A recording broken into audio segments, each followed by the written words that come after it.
अस्सलाम वालेकुम स्टूडेंट्स। तो उम्मीद करता हूँ तमाम स्टूडेंट्स खैरियत से होंगे। तो आज हम कंटिन्यूस टेंस स्टार्ट करेंगे। तो सबसे पहले देखते हैं कि प्रेजेंट कंटिन्यूस टेंस की पहचान क्या है। तो उर्दू फ़िक्रों के लास्ट पर रहा है, रही है, रहे हैं वगैरह आता है। अगर हेल्पिंग वर्ब की बात कर लें तो इज़, एम, आर इनके हेल्पिंग वर्ब यूज़ होंगे।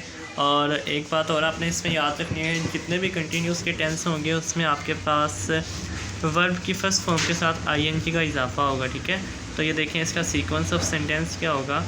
सब्जेक्ट सबसे पहले लिखेंगे, ठीक है, यानी काम करने वाला फ़िक्रे में। उसके फ़ौरन बाद हम लिखेंगे हेल्पिंग वर्ब। ठीक है, जैसे कोई भी मैं कहता हूँ ही, अगर सब्जेक्ट है तो ही के फ़ौरन बाद इज़ आ जाएगा। ठीक है, और उसके फ़ौरन बाद वर्ब आएगा और वर्ब की फ़र्स्ट फॉर्म के साथ आईएनजी लगेगा तमाम कंटिन्यूस के टेंस में। ठीक है, और नेक्स्ट हम प्लस ऑब्जेक्ट का इजाफा करेंगे, ऑब्जेक्ट। तो ये सीक्वेंस ऑफ सेंटेंस है पॉजिटिव फ़िक्रों के लिए। अब हम देखते हैं नेगेटिव फ़िक्रों के लिए सीक्वेंस ऑफ सेंटेंस क्या होगा। तो सबसे पहले सब्जेक्ट, साथ में हेल्पिंग वर्ब, और हेल्पिंग वर्ब के फ़ौरन बाद हम नोट लगाएंगे।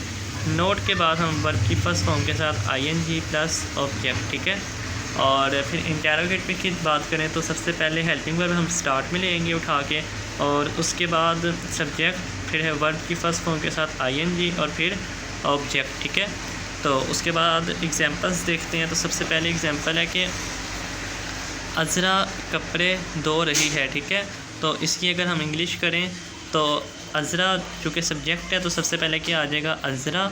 उसके बाद सब्जेक्ट के बाद हमने क्या लिखना होता है, हेल्पिंग वर्ब। अब इज़ हमारा हेल्पिंग वर्ब है, इज़ यूज़ होगा आपके पास जब सिंगुलर नाउन होगा आपके पास सब्जेक्ट, और एम यूज़ होगा हमेशा आई के साथ, और आर यूज़ होगा प्लूरल के साथ। ठीक है, प्लूरल नाउन के साथ, जमा के साथ, ज़्यादा के साथ। तो अज़रा जो कि अकेली है, सिंगुलर है, तो इसलिए यहाँ पर हम क्या लिख सकते हैं कि अज़रा। उसके बाद हेल्पिंग वर्ब अज़रा के साथ क्या यूज़ होगा, इज़, एम या आर। तो यकीनन सी बात है हम यूज़ करेंगे इज़, क्योंकि सिंगुलर के लिए इज़ यूज़ करना है। तो अज़रा इज़।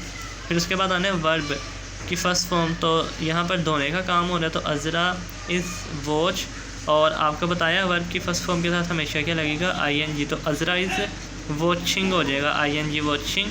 और लास्ट पर हम क्या कर देंगे, जिस चीज़ पर काम हो रहा हो, यानी ऑब्जेक्ट। तो अज़रा इज़ वॉचिंग, ऑब्जेक्ट क्या है, कपड़े यानी क्लॉथ्स। तो अज़रा इज़ वॉचिंग क्लॉथ्स।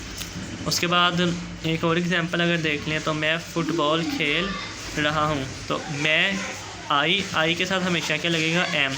तो आई, एम। उसके बाद प्लेइंग हो जाएगा, आईएनजी का इजाफा होगा, प्लेइंग फ़ुटबॉल। ठीक है, और नेक्स्ट देखें तो वो फ़ुटबॉल नहीं खेल रहे हैं, तो वो ज़्यादा है। अब तो दे के साथ क्या लगेगा, आर। तो दे आर, और चूँकि नेगेटिव है तो नोट आ जाएगा हेल्पिंग वर्ब के बाद, they are not playing football. ठीक है, तो अब मैंने आपको एक सिंगुलर के साथ भी करवा दिया। सिंगुलर में आपके पास इज़ लगेगा, आई के साथ क्या लगता है, एम लगता है, और ज़्यादा के साथ क्या लगता है, आर। तो दे आर।